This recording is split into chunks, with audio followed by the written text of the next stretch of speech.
brothers, and for the occasional sister too. Aren't they beautiful? My son, Yona, who's 22 years of age, who's staying with me right now, picked these off the cliffs around Kina where we live, or close to where we live at least, and brought them home. And he said, Dad, I don't know why men don't ever pick flowers and put them in the house. Only women ever do. And I thought about that.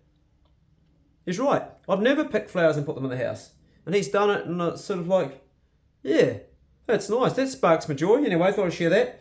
Today's video is for you guys that have broken up with your partner, and any number of things can cause that, and it takes two to tango, as the old saying goes, generally, but sometimes some people are just bloody horrible and you've got to get away from it. Other reasons could be that you're being horrible and you can't see it, but whatever reasons they are, you're broken up. If you've got no children, then that's a good thing, because then you can get on with your life, go through the grieving period of losing her, and hopefully that goes faster than usual. Remember, there's plenty more fish in the sea, and whilst you've got that fixation to that one woman, one day you will forget about her, and you'll find it hard to believe that you could have even been in love with her. There's a number of things that stop that from happening.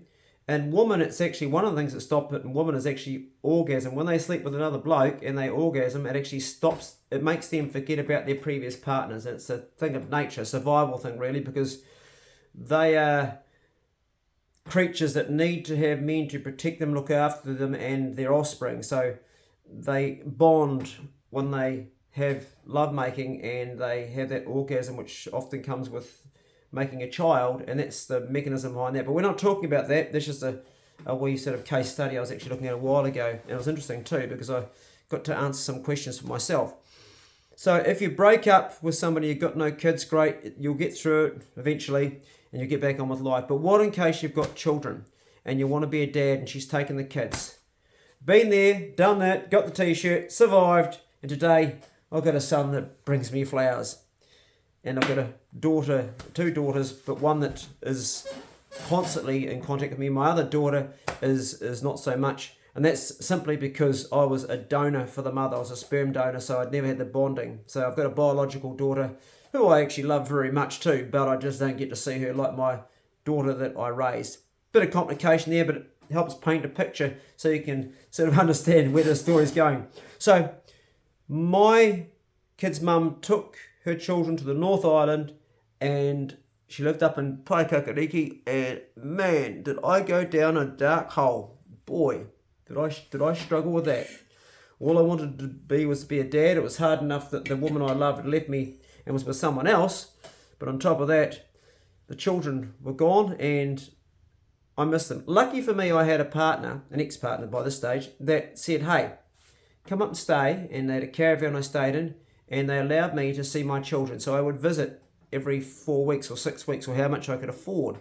So that was a blessing. And eventually, my daughter, I think, put a lot of pressure on her parents to come back to Nelson where I lived, and they did, and they came back. And this Christmas I'll be spending Christmas with my kid's mum, which I do every Christmas because I'm still good friends, and her partner. And so I'm lucky in that sense, but not everybody's that lucky. Not everybody has someone who's so civil. And quite often they start off civil, but when they get with someone else, that other person can poison them against you. Now, I have a friend that, here's an example, they broke up, everything was pretty amicable and civil, and then she met someone else, and he said, do you realise you're entitled to half of everything he's got?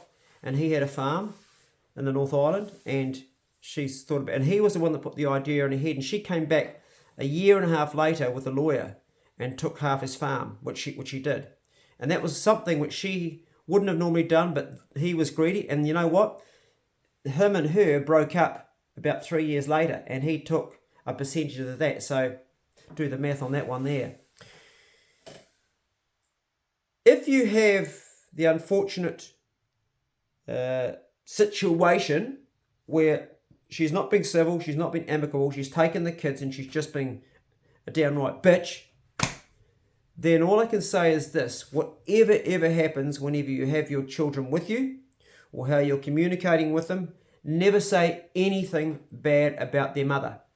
A lot of people do, and this is something that I never ever did myself with my kids. Never speak badly about their mother where they can hear that. If you unload that on somebody, you have to unload on a mate and say, she was a bitch and she did this and this is not fair. If you need to get it out, which you do need to get it out, but don't unload on the children, because you have to remember that they have half of your genes and half of her genes. And even if you didn't raise them and they even not your biological, they love you no matter what you think. And when they hear that being said, it makes them feel horrible, and also makes them feel bad about themselves, because they are biologically, and even through nurture, if they've been brought up by you, they are half of you. You are their world. Children want nothing more when they're younger to do than to make you happy. Well, actually, not quite right. To make you happy is not quite the right way to coin that here. To make you connect up with them and be close on a level you'll never get close with anybody else as you go through this life. You'll have girlfriends you love, you'll have mates, you'll be like this, but your children is a next level. And until you've had kids, you won't notice it. And children, for the best part, want to please, they want to be loved, they want to be validated, they want to be nurtured, they want to be pat on the back when they do something right. They also want to be corrected, even though you may think they don't, and they may act like they don't. They also want firm boundaries, and they want to know where they sit, and they want consistency. And this is why it's really difficult. You've got mum saying, you can have an ice cream, and dad saying, no, sugar's bad for you, it causes diabetes type 2. And mum saying, no, have an ice cream, and the kids like back and forward. You've got to have parents that agree on the same things. This can cause a lot of trouble sometimes. So you split up, she's got the kids, you can't see them, occasionally you talk on the phone, occasionally in for a weekend, never say anything bad about their mum, ever. You're only doing it for your own needs, you're not doing it for thinking about what it's going to cause them. And down the track, in the future, they'll decide themselves about love and who they want to be with, and they'll come back to you. And my kids have come back to me all the time, and I have a great relationship with them. But it was difficult when they were away, so I understand what it's like. So here's the thing. Pour out your love to your kids, write to them. If mum's cutting you off, if she's cutting off the mail, think of some way to get through. She's been really difficult, find a way. Some men just give up, and I understand that. Some men, it's just so bloody horrible, they give up. And some men even go so far as to taking their own lives. They try to be a dad, and eventually they win that battle. Never ever give up that battle, ever. Never give up that battle, no matter what she's doing. Never give up that battle, because they one day will want to know you. That's natural. They one day want to know who you are. So never give up the battle. Anybody can get a woman pregnant, or any male, any man. I term a man as somebody who's got a penis and that can put that into a female and make a baby. That's how I identify as a man, and I identify a woman as being someone that can take that and turn that into a baby. Just clearing that up for those of you that identify as something else. That's how I interpret that. That's my interpretation. Not necessarily correct nor right, but that's just my interpretation of it.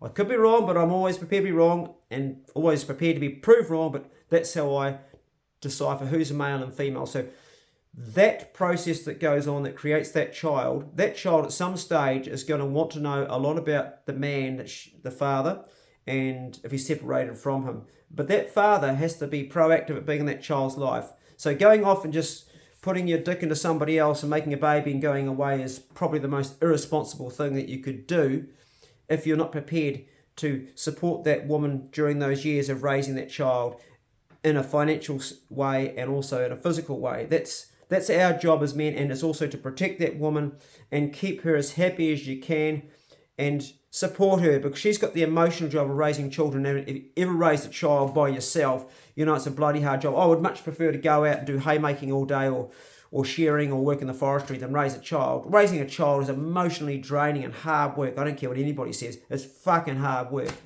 You go shopping and they want this and they want that and they're pulling on your emotions all the time. No, that job needs all the support it can get. So our job is to protect them from other men that are going to hurt them or try and rape them or do something nasty. To protect them from outside forces, protect them from being ripped off financially.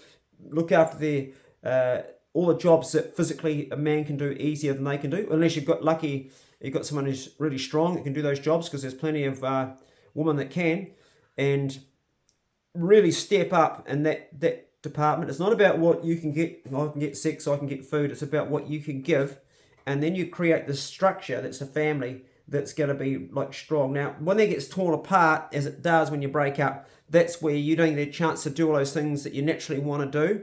And every time I've broken up with a woman, I've always still wanted to keep on giving them fish or giving them meat or giving them vegetables and look after them, because it's natural for me as a man, because that's what is natural for us men to do. Us men naturally are givers. We want to give to our woman. When we don't have that ability, we get deprived of that ability, we also can become upset, and it can really hurt because we just want to give. But you have to understand, she no longer wants you, she's not interested in you, and she may not even care about your feelings to how you feel about the children. And if she's being selfish like that, then that's something she's got to, that's her journey. But don't let that impinge on you being with your children. So, okay, what happens is that you finally become amicable to some point, or you don't, but the children know you're still trying to get in contact, and there's so many ways you can do that, particularly with media today, social media. Eventually they are going to start asking questions, and they will just dribble on back to you, and they'll come back. It happens. And then you've got the proof. These are the letters I sent you that she sent back, or these are the emails that I wrote you never got, and this is what I did. But also they just know. They just know. Kids know. And there's an old saying, blood is thicker than water. Maybe, but if you've raised a child like my son, I've raised my son since almost birth, and he's not my biological son, and I see no difference from him than my biological daughter. So, yeah, I don't know. Nature versus nurture. I don't see any difference myself, but some men do.